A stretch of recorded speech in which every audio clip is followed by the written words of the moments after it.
The Power of Creation. Unpacking Genesis 1 Chapter 1. Welcome, dear brothers and sisters, to Quest for Christ Network. Today, we embark on an extraordinary journey through the book of Genesis Chapter 1, exploring the foundational truths of our faith. This is part 2 of Episode 1. Part 1 was just an introduction to the book of Genesis, and we explored the authorship, thematic framework, and historical context of the book of Genesis. Today we dive into the book chapter 1, verse by verse. Let's dive into Genesis 1. Genesis 1. Verse 1, In the beginning, God created the heavens and the earth. In the beginning introduces the concept of time and the starting point of creation. God emphasizes the singular, all-powerful creator. Created, Hebrew word bara emphasizes God's sovereign power. The heavens and the earth encompasses the entire universe. Verse 2. The earth was without form and void, and darkness was over the face of the deep. And the Spirit of God was hovering over the face of the waters. Without form and void describes the earth's initial state as empty and chaotic. Darkness symbolizes the absence of light and life. The Spirit of God introduces the Holy Spirit's presence and role. Hovering, Hebrew word rakaf, implies gentle, nurturing care. Verse 3. And God said, Let there be light, and there was light. God said emphasizes God's spoken word as the creative force. Let there be light establishes light as the first element of creation. And there was light demonstrates the immediate response to God's command. Verse 4. And God saw that the light was good, and God separated the light from the darkness. God saw introduces God's evaluation of creation. Good, Hebrew word tov emphasizes the light's quality and purpose. Separated establishes the distinction between light and darkness. Verse 5. God called the light day, and the darkness he called night. And there was evening and there was morning, the first day. God called names the periods of light and darkness. Day and night establishes the 24-hour day. Evening and morning introduces the cycle of time. The atmosphere and waters. Genesis 1, 6-8. Verse 6, And God said, Let there be an expanse in the midst of the waters, and let it separate the waters from the waters. Here, God creates the atmosphere. Expanse, Hebrew word rakir, emphasizes its role. Separate the waters distinguishes atmospheric and oceanic waters. God's creative action made the expanse. Verse 7, Separated the waters names the atmosphere, called the expanse heaven. Verse 8, The emergence of land. Verse 9, And God said, Let the waters under the heavens be gathered together unto one place, and let the dry land appear. And it was so. Gathered together emphasizes the land's emergence. Dry land, Hebrew word yabasha, contrasts with the waters, names the land, called the dry land earth. Verse 10, Gathering together of the waters establishes the oceans, vegetation and fruitfulness. Genesis 1, 11-13. Verse 11, And God said, Let the earth bring forth grass, the herb yielding seed, and the fruit tree yielding fruit after his kind, whose seed is in itself upon the earth. And it was so. The earth bring forth emphasizes the earth's productive capacity. Grass, herb, fruit tree introduces the variety of vegetation. The earth responds, brought forth. Verse 12, After his kind establishes diversity. Genesis 1, 14-19. On screen, lights in the heavens. Genesis 1, 14-19. Verse 14, And God said, Let there be lights in the expanse of the heavens to separate the day from the night, and let them be 4 signs, and 4 seasons, and 4 days and years. ESV lights, Hebrew word mal, emphasizes their function. Separate the day from the night establishes their purpose. God creates Two great lights, verse 16. Sun and moon stars also places them. Set them, verse 17. Verse 18 is about governance. Rule over the day and night. I am sure you will agree that we need a break. It looks like we will need to do a part 3 of Genesis 1 as the next episode. For now, let us close the episode with a video clip about Genesis 1. Please do not forget to subscribe to the channel, like the video, and to click the notification bells so that you may be notified whenever a new video is uploaded. Thank you and see you in the next episode. Enjoy the video clip. The opening chapters of Genesis hold a profound place in the hearts and minds of countless individuals across the globe.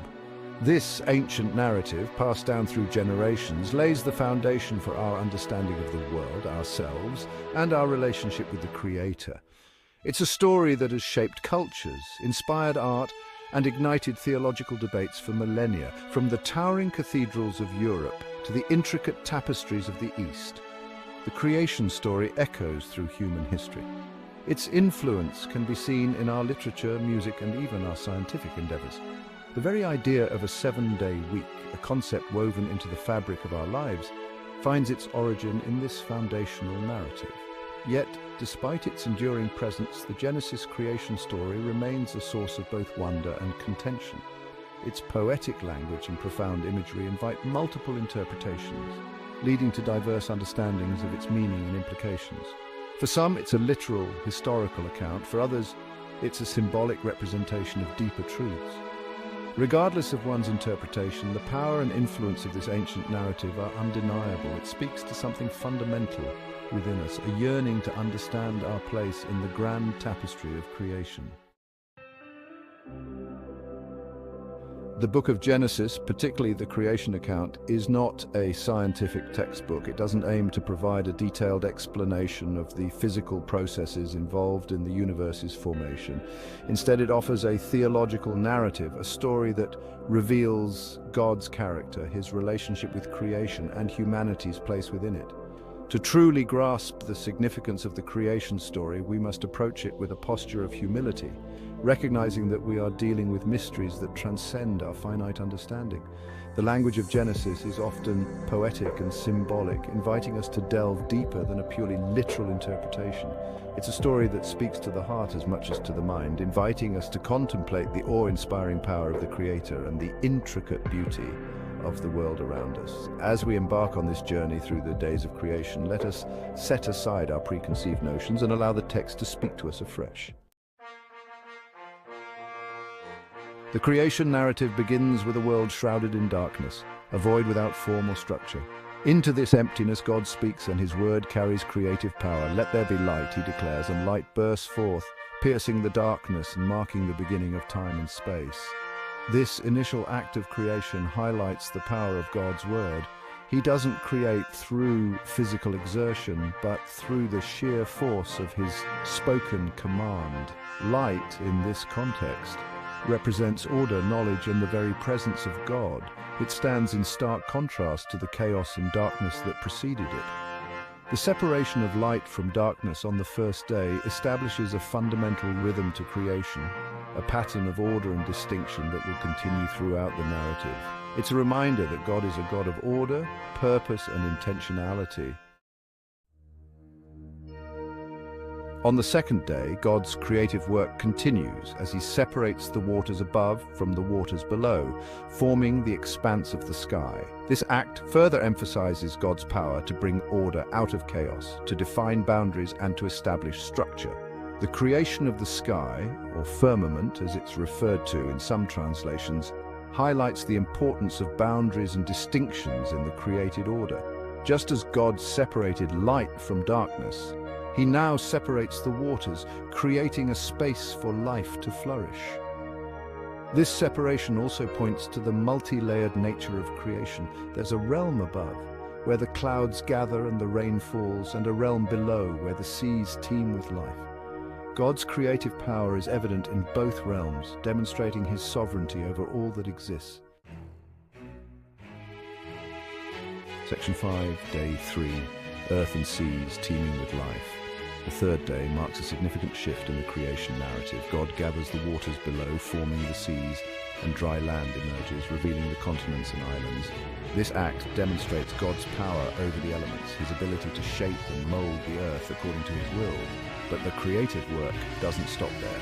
God commands the earth to bring forth vegetation, plants, trees, and all manner of greenery. The earth responds with abundance, bursting forth with life in all its diversity and beauty. This act of creation highlights the interconnectedness of the natural world. The land provides a foundation for plant life, and the plants, in turn, provide sustenance and oxygen for the creatures that will soon inhabit the earth. It's a delicate balance, a symphony of life orchestrated by the Creator. Section 6, Day 4. The heavens declare his glory. On the fourth day, God turns his attention to the heavens. He creates the sun, moon, and stars, setting them in the expanse of the sky to govern the day and the night. These celestial bodies serve as signs to mark seasons, days, and years, providing a framework for time itself. The creation of the sun, moon, and stars highlights God's majesty and power. These celestial objects, so vast and awe-inspiring, are but creations of his hand. They serve as constant reminders of his presence and his sovereignty over all creation. The psalmist captures this sense of awe when he writes, "The heavens declare the glory of God. The skies proclaim the work of his hands." Psalm 19, verse 1. Each sunrise and sunset, each twinkling star in the night sky points beyond itself to the Creator who spoke them into being. Section 7, Day 5. Filling the skies and the seas. The fifth day sees the creation of the creatures that inhabit the waters and the skies. God commands the seas to teem with living creatures, from the smallest fish to the largest whales. He also creates birds, filling the air with their songs and the beauty of their flight. This act of creation further emphasizes the abundance and diversity of life. The seas and skies, once empty, are now teeming with creatures of all shapes and sizes, each uniquely designed for its particular environment and role in the ecosystem. The creation of sea creatures and birds also highlights God's care for his creation. He provides for their needs, giving them food to eat, places to live, and the ability to reproduce and thrive. Section 8, Day 6, the pinnacle of creation. The sixth day marks the culmination of God's creative work. He creates land animals, bringing forth a stunning array of creatures, each uniquely designed and perfectly suited for its environment. From the largest elephants to the smallest insects, the earth teems with life in all its diversity and wonder. But the pinnacle of creation on this day is the creation of humankind. Unlike the animals, which God simply speaks into existence, he forms humanity from the dust of the ground and breathes into their nostrils the breath of life. This intimate act of creation sets humanity apart, signifying our unique relationship with God. Section 9, Made in his image, our unique role and responsibility. The creation of humanity in God's image, or imago Dei as it's known in theological circles, is perhaps the most profound and consequential aspect of the entire creation narrative. It speaks to our inherent dignity, our capacity for relationship, and our responsibility as stewards of creation. Being made in God's image doesn't mean we physically resemble God. Instead, it points to our capacity for reason, creativity, love, and moral conscience. We are image bearers of God, reflecting his character and attributes in the world. This unique status comes with a profound responsibility. We are called to be caretakers of creation, to cultivate and nurture the world God has entrusted to us. We are also called to reflect his love and justice in our relationships with one another, treating all people with dignity and respect. Section 10, Living out our calling, stewardship and love. The Genesis creation story provides a framework for understanding our place in the world and our relationship with God, each other, and creation. It calls us to a life of stewardship, recognizing that the earth and its resources are gifts from God, entrusted to our care. This stewardship involves caring for the environment, protecting endangered species, and using resources wisely and sustainably. It also involves advocating for social justice, caring for the poor and marginalized, and working to create a more just and equitable world for all. Furthermore, the creation story reminds us that we are relational beings, created for community and connection. We are called to love our neighbors as ourselves, to build bridges of understanding, and to work together for the common good. Section 11. The enduring relevance of Genesis. The Genesis creation story, though ancient, remains profoundly relevant in our modern world. It speaks to our deepest longings for meaning, purpose, and connection. It reminds us of our place in the grand scheme of things, our responsibility to care for creation, and the importance of living in right relationship with God and one another. In a world often characterized by division, injustice, and environmental degradation, the message of Genesis offers a beacon of hope. It reminds us that we are not alone, that we are part of something much larger than ourselves, and that we have a vital role to play in restoring and reconciling the world to God's original design. As we reflect on the creation narrative, let us be inspired to live out our calling as image bearers of God, stewards of creation, and ambassadors of His love and grace in the world.